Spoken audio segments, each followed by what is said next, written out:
प्रिय भक्तजनों, आज हम कार्तिक महात्म्य का 33वां और 34वां अध्याय श्रवण करेंगे।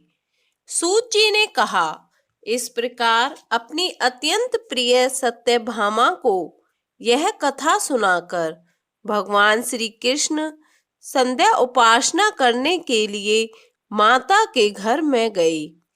यह कार्तिक मास का व्रत भगवान विष्णु को अति प्रिय है तथा भक्ति प्रदान करने वाला है।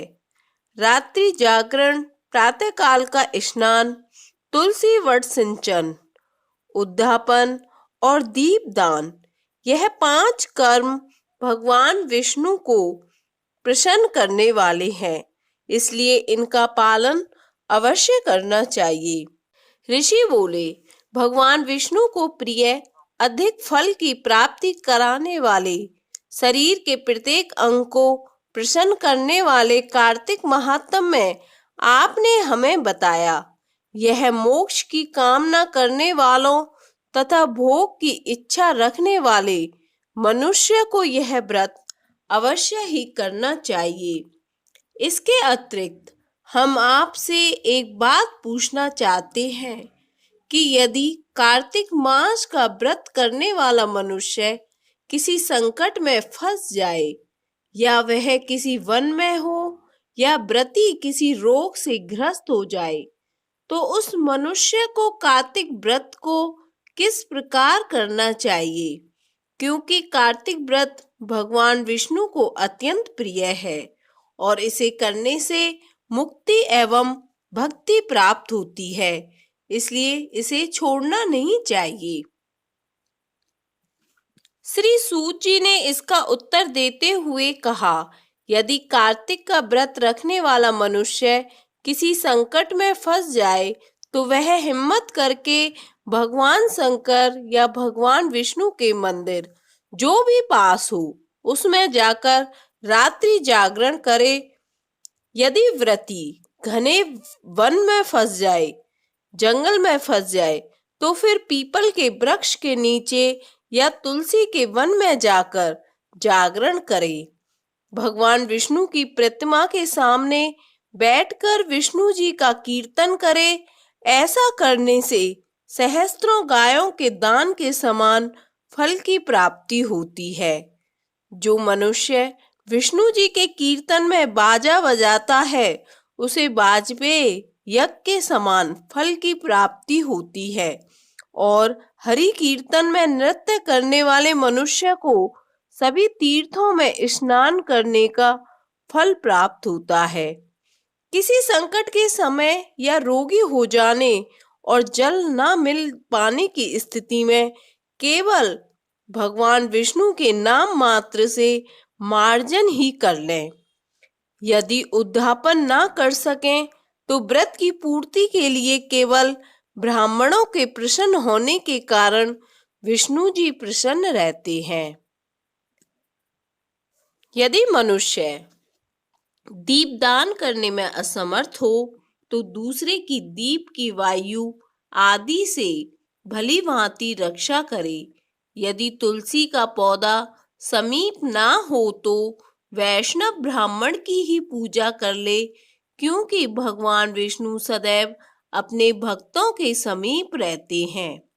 इन सब के ना होने पर कार्तिक का व्रत करने वाला मनुष्य ब्राह्मण, गौ, पीपल और बट वृक्ष की श्रद्धा पूर्वक सेवा करे। शौनक आदि ऋषि बोले, आपने गौ तथा ब्राह्मणों के समान पीपल और बट वृक्ष को बताया है, और सभी वृक्षों में पीपल तथा बट वृक्ष को ही श्रेष्ठ कहा है। इसका कारण बताइए। सूत जी बोले, पीपल भगवान विष्णु का और बट भगवान शंकर का स्वरूप है। पलाश ब्रह्मा जी के अंश से उत्पन्न हुआ है। जो कार्तिक मास में उसके पत्तल में भोजन करता है वह भगवान विष्णु के लोक में जाता है। जो इन वृक्षों की पूजा, सेवा एवं दर्शन करते हैं उनके सभी पाप नष्ट हो जाते हैं। ऋषियों ने पूछा, हे प्रभु, हम लोगों के मन में एक शंका है कि ब्रह्मा, विष्णु और शंकर वृक्ष स्वरूप क्यों हुए। कृपया आप हमारी इस शंका का निवारण कीजिए। सूत जी बोले, प्राचीन काल में भगवान शिव तथा माता पार्वती विहार कर रहे थे, घूम रहे थे। उस समय उनके विहार में विघ्न उपस्थित करने के उद्देश्य से अग्निदेव ब्राह्मण का रूप धारण करके वहां पहुंचे। विहार के आनंद के वशीभूत हो जाने के कारण कुपित होकर माता पार्वती ने सभी देवताओं को शाप दे दिया। माता पार्वती ने कहा, हे देवताओं, विषय सुख से कीट पतंगे तक अनभिज्ञ नहीं है।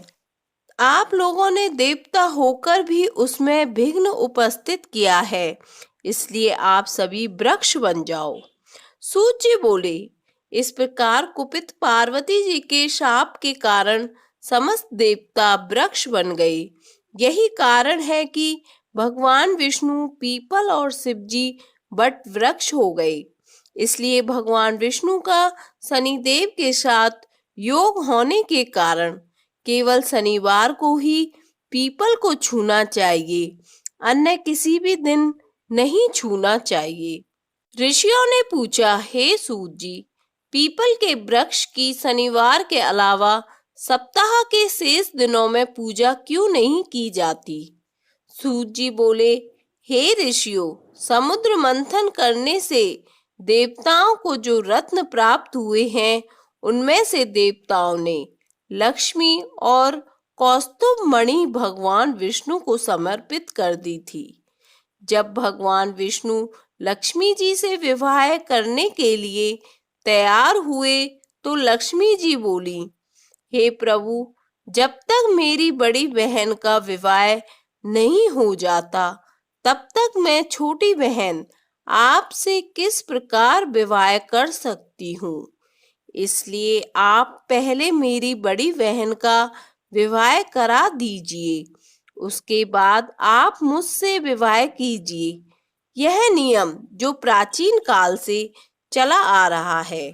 सूत जी ने कहा, लक्ष्मी के मुख से ऐसे वचन सुनकर भगवान विष्णु ने लक्ष्मी जी की बड़ी बहन का विवाह उद्दालक ऋषि के साथ संपन्न करा दिया।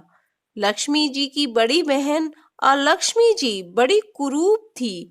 उसका मुख बड़ा, दांत चमकते हुए, उसकी देह वृद्धा की भांति, नेत्र बड़े बड़े और बाल रूखे थे। भगवान विष्णु द्वारा आग्रह किए जाने पर ऋषि उद्दालक उससे विवाह करके उसे वेद मंत्रों की ध्वनि से गुंजाते हुए अपने आश्रम ले आए। वेद ध्वनि से गुंजित हवन के पवित्र धुएं से सुगंधित उस ऋषि के सुंदर आश्रम को देखकर लक्ष्मी को बहुत दुख हुआ। वह महर्षि उद्दालक से बोली, चूंकि इस आश्रम में वेद ध्वनि गूंज रही है, इसलिए यह स्थान मेरे योग्य नहीं है।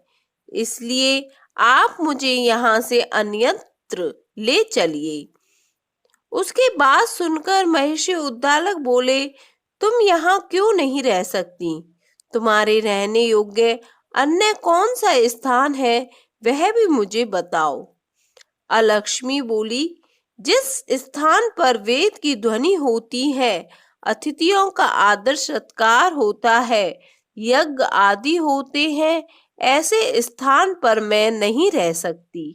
जिस स्थान पर पति पत्नी आपस में प्रेम से रहते हैं और पितरों के निमित्त यज्ञ होते हों, देवताओं की पूजा होती हो, उस स्थान पर भी मैं नहीं रह सकती। जिस स्थान पर वेदों की ध्वनि ना हो, अतिथियों का आदर सत्कार ना हो, यज्ञ ना होते हों, पति पत्नी आपस में कलेश करते हों, पूज्य वृद्धों, सत्पुरुषों तथा मित्रों का अनादर होता हो, जहाँ दुराचारी, चोर, पर स्त्रीगामी मनुष्य निवास करते हों, जिस स्थान पर गायों की हत्या होती हो, मद्यपान, ब्रह्म हत्या आदि पाप होते हों, ऐसे स्थानों पर मैं प्रसन्नता पूर्वक निवास करती हूँ।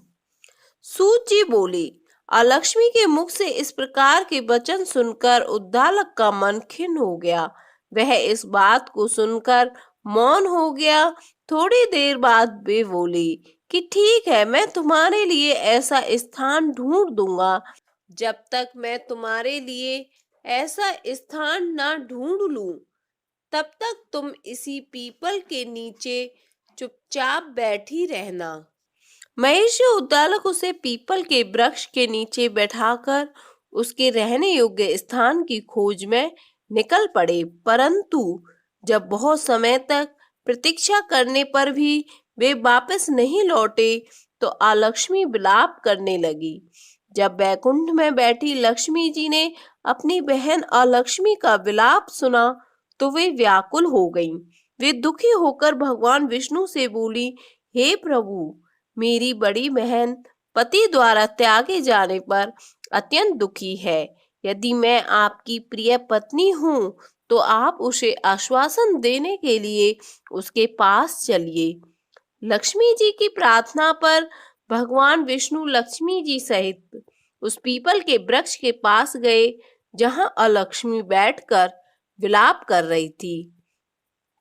उसको आश्वासन देते हुए भगवान विष्णु बोले, हे अलक्ष्मी, तुम इस पीपल के वृक्ष की जड़ में सदैव के लिए निवास करो, क्योंकि इसकी उत्पत्ति मेरे ही अंश से हुई है और इसमें सदैव मेरा ही निवास रहता है।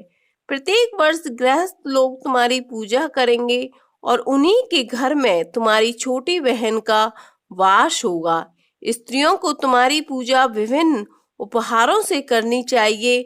मनुष्यों को पुष्प, धूप, दीप, गंध आदि से तुम्हारी पूजा करनी चाहिए। तभी तुम्हारी छोटी बहन लक्ष्मी उन पर प्रसन्न होगी। सूत जी बोले, ऋषियों, मैंने आपको भगवान श्री कृष्ण, सत्यभामा तथा पृथु नारद का संवाद सुना दिया है, जिसे सुनने से ही मनुष्य के समस्त पापों का नाश हो जाता है और अंत में वैकुंठ को प्राप्त करता है। यदि अब भी आप लोग कुछ पूछना चाहते हैं तो अवश्य पूछिए, मैं उसे अवश्य कहूंगा। सूत जी की वचन सुनकर शौनक आदि ऋषि थोड़ी देर तक प्रसन्न चित्त वहीं बैठे रहे। तत्पश्चात वे लोग बद्री नारायण जी के दर्शन हेतु चल दिए। जो मनुष्य इस कथा को सुनता है या सुनाता है, उसे इस संसार में समस्त सुख प्राप्त होते हैं। 34वां अध्याय संपन्न।